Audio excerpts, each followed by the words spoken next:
Assalamualaikum warahmatullahi wabarakatuh. Selamat pagi. Bagaimana kabarnya hari ini? Alhamdulillah saya juga sehat. Semoga kita selalu diberi kesehatan serta perlindungan oleh Allah Subhanahu wa taala ya. Amin amin ya rabbal alamin. Semangat ya ini ya, karena masih pagi, masih fresh. Jadi kita akan memulai pembelajaran pada pagi hari ini.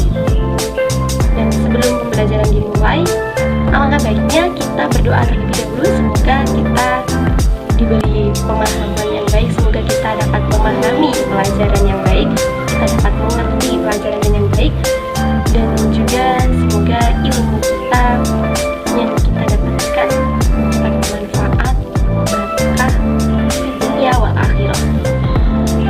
Baik, berdoa mulai.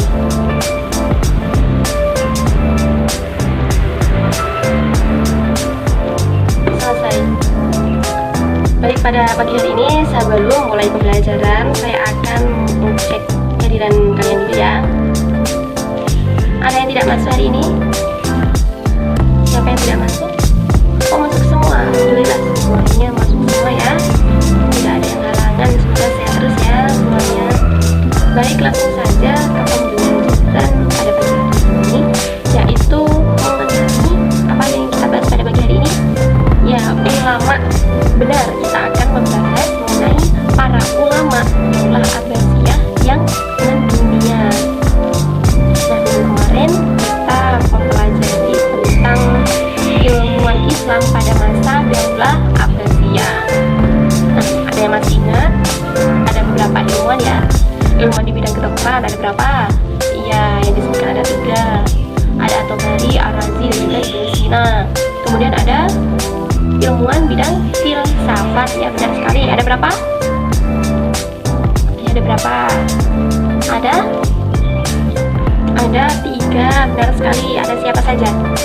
Ada Al-Kindi, kemudian ada Ibnu Maskawai, dan juga ada Al-Ghazali. Kemudian ada siapa lagi? Ada ilmuwan kimia, namanya betul Jabir bin Hayyan. Kemudian ada yang terakhir, ilmuwan astronomi. Siapa ilmuwan astronomi?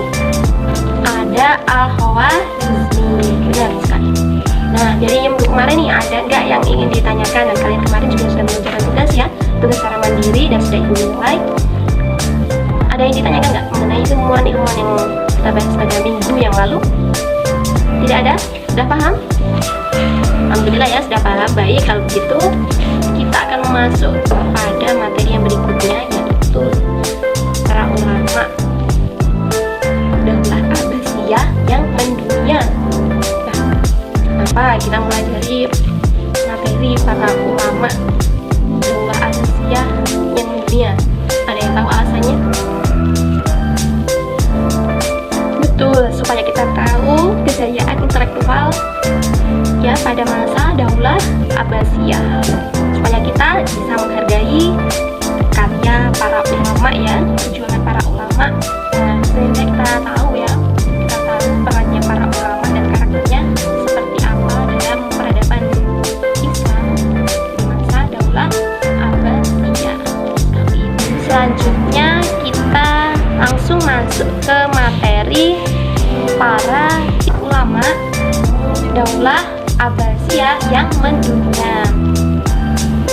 Baik, kenapa nih, ada yang tahu nggak tujuan dari kita mempelajari para tokoh ulama yang mendunia ini? Nah, jadi kita mempelajari para tokoh ulama Daulah Abbasiyah yang mendunia ini dengan tujuan supaya kita mengetahui ya, supaya kita mengetahui kejayaan intelektual pada masa Daulah Abbasiyah dan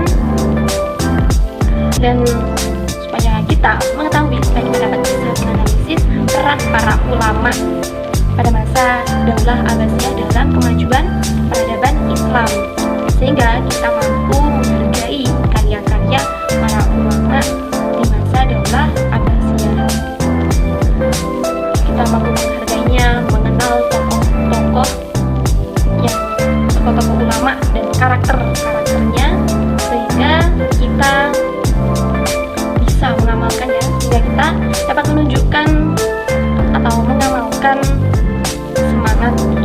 dalam belajar ilmu agama. Baik, kalian baca terlebih dahulu ya. Kalian baca terlebih dahulu. Saya beri waktu 15 menit untuk membacanya. Nanti setelah itu kita bahas bersama. Nanti saya akan terangkan. Sudah selesai? Baik, kita masuk pada materi.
Hadis yang pertama yaitu ada Imam Al-Bukhari yang memiliki nama lengkap. Siapa nama lengkapnya? Ya, Abu Abdullah Muhammad bin Ismail bin Ibrahim bin Mukiroh Al-Ja'fi bin Bardisbah Al-Bukhari. Lahirnya bulan Syawal 194 Hijriah di Bukhara, Uzbekistan, Asia Tengah, sehingga dikenal dengan Al-Bukhari. Nah, Imam Al-Bukhari ini dididik dalam keluarga ulama yang taat beragama. Dan di dalam kitab As-Sikot, Ibnu Hibban menulis bahwa ayah Bukhari dikenal sebagai seorang yang warok, meninggalkan perbuatan yang dilarang ya, atau perbuatan dosa. Lebih memilih meninggalkan perbuatan dosa atau seorang menjauhi dari perbuatan yang syubhat, ragu gitu ya, ragu-ragu gitu antara hal haram gitu. Nah, itu. Dan kemudian seorang ulama bermadhab Maliki dan murid dari Imam Malik, ulama besar ahli fikih ya, Imam Malik itu. Dan kemudian Imam Al-Bukhari ditinggal oleh ayahnya ketika masih kecil. Dan Imam Al-Bukhari sejak berusia 10 tahun sudah pergi mencari ilmu. Beliau mencari ilmu di Balkh, Naisabur, Rai, Baghdad, Basrah, Kufah, Makkah, Mesir, dan juga Syam. Imam Al-Bukhari berguru kepada Syekh Ad-Dahili, ulama ahli hadis yang masyhur di Bukhara. Nah, pada usia 16 tahun Imam Al-Bukhari mengunjungi kota Mekah dan juga Madinah untuk mengikuti kuliah ya dari para guru besar hadis. Nah, pada usia 18 tahun beliau sudah hafal karya Mubarak dan Waqi' bin Jarrah, dan bersama gurunya Syekh Ishaq menghimpun hadis-hadis yang sahih dalam satu kitab. Nah, jadi anak-anak ya, jadi setelah beliau mempelajari ilmu hadis dari seorang ulama besar bernama At-Tahili tadi, setahun kemudian beliau sudah berani membenarkan kesalahan atau meralat kesalahan gurunya ketika keliru menyebutkan periwayatan sebuah hadis. Dan Imam Al-Bukhari merupakan ulama hadis yang banyak menulis kitab-kitab hadis. Kitabnya menjadi rujukan bagi umat Islam di dunia dan termasuk di Indonesia. Karya dari Imam Al-Bukhari yaitu Sahih Al-Bukhari, ada banyak ya. Sahih Al-Bukhari, betul, ada Al-Adab Al-Mufrad, Ad-Du'afa, Asy-Syakir, At-Tarikh, As-Sahih. Dan Al-Bukhari wafat pada malam Idul Fitri ya, pada malam Idul Fitri tahun 256 Hijriah di usia 62 tahun. Ulama hadis yang kedua yaitu ada Imam Muslim, betul sekali, Imam Muslim. Nama lengkapnya Imam Abu Husain Muslim bin Al-Hajjaj bin Muslim bin Kausyas Al-Qushairi An-Naisaburi, yang dilahirkan pada Naisabur pada tahun 204 Hijriah atau 8 Masehi ya.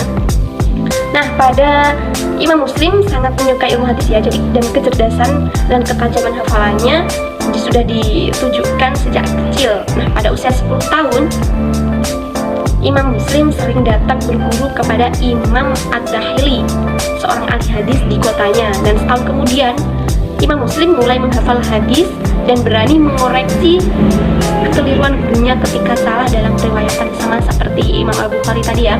Yang paling masyhur dalam karyanya yaitu As-Shahih dengan judul lengkap Al-Musnad As-Shahih Al-Muhtasar min As-Sunan min Nakal Al-Adlan.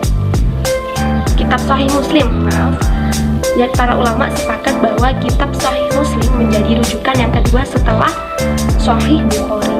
Nah, selanjutnya yaitu ada Abu Dawud.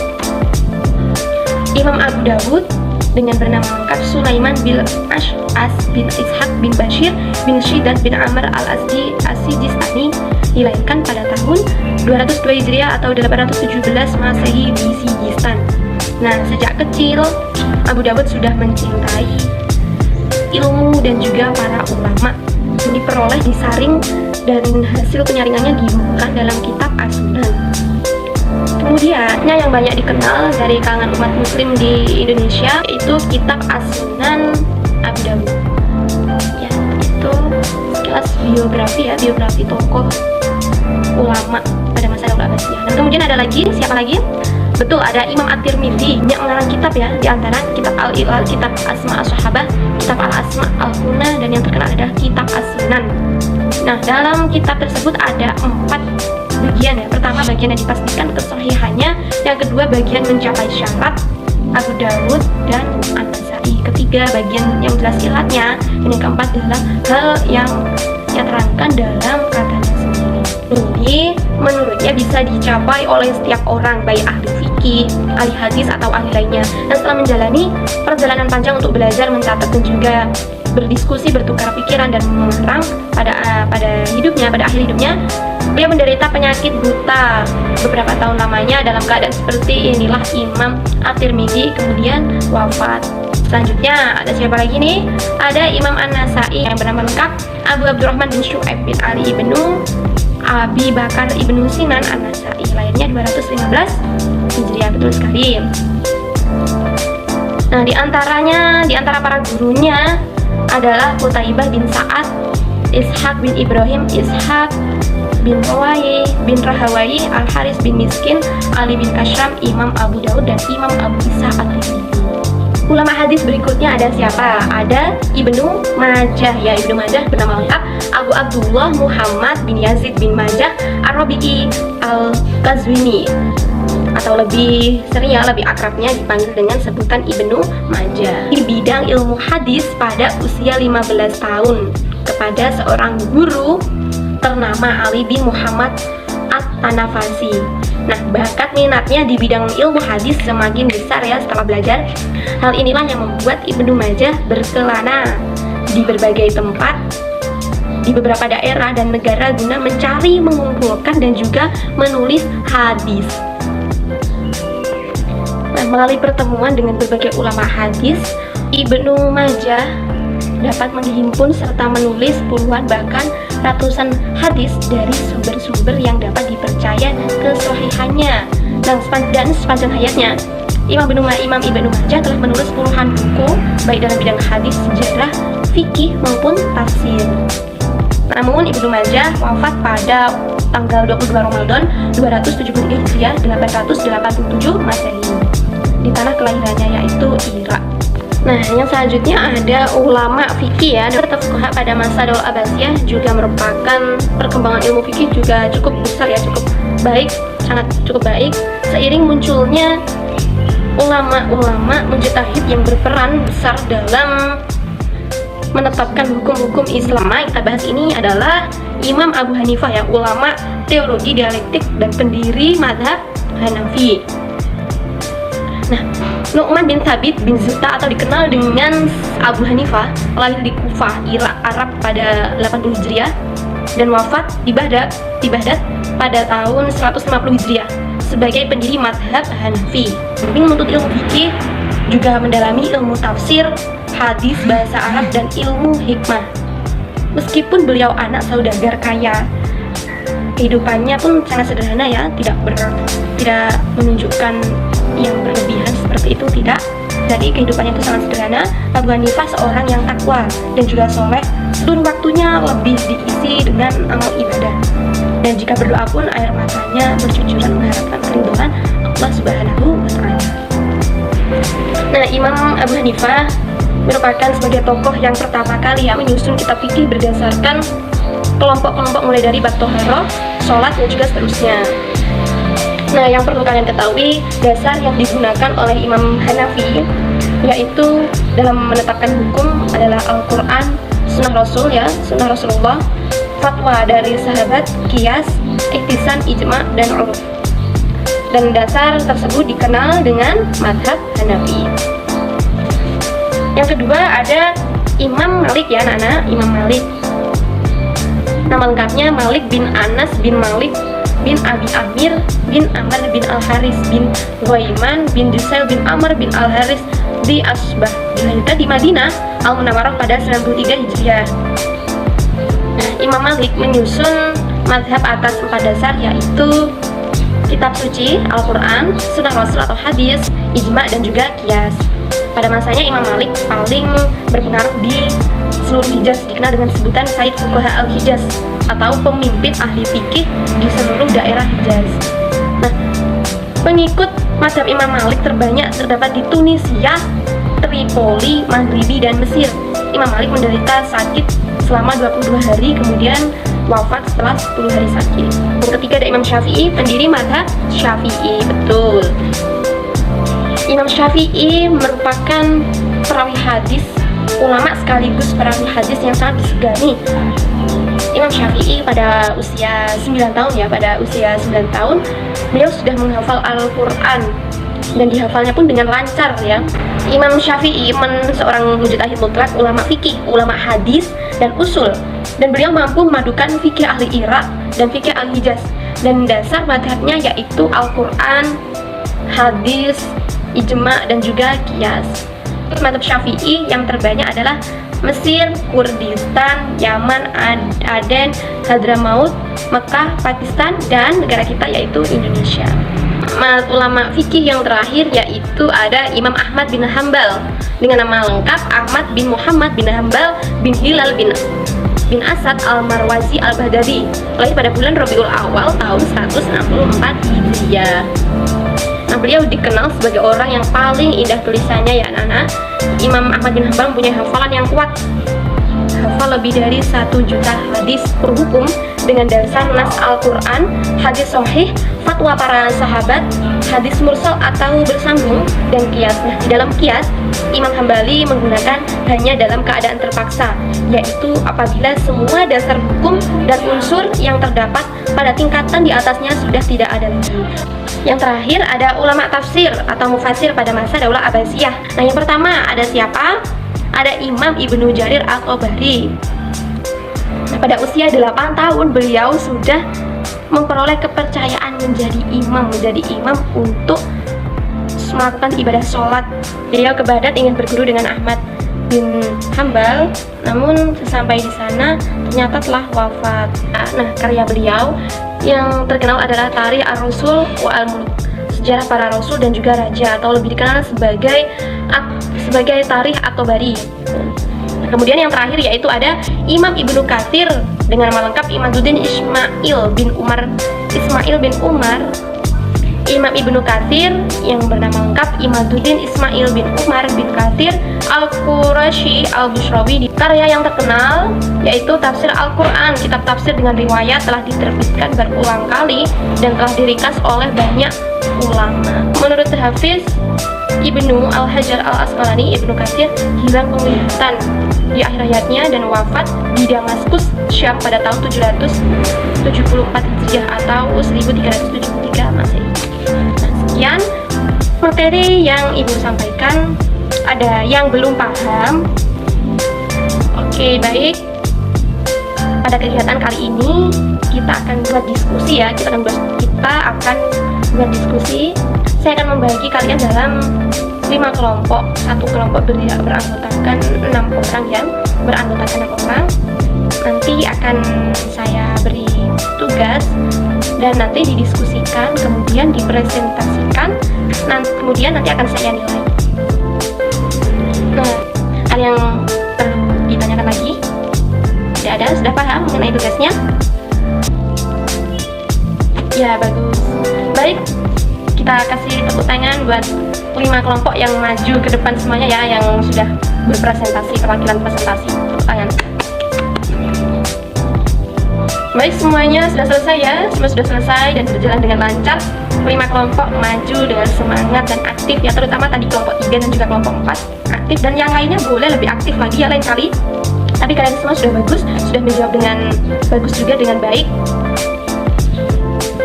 Nah, pada kesimpulannya, pada yang kita bahas hari ini yaitu ulama ya, ulama pada masa dakwah Abbasiyah, yaitu mereka sangat bersemangat sekali dalam menuntut ilmu. Mereka tidak lelah, mereka juga tidak kenyang ilmu ya, jadi terus dikejar sampai dapat ya apa yang mereka inginkan, apa yang mereka cita-citakan.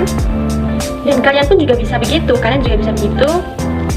Tetap semangat ya, semangat dalam mencari ilmu dimanapun berada, baik dekat maupun jauh, itu sama saja, baik ilmu pengetahuan maupun ilmu pengetahuan umum maupun ilmu pengetahuan di bidang agama, semuanya sama baiknya.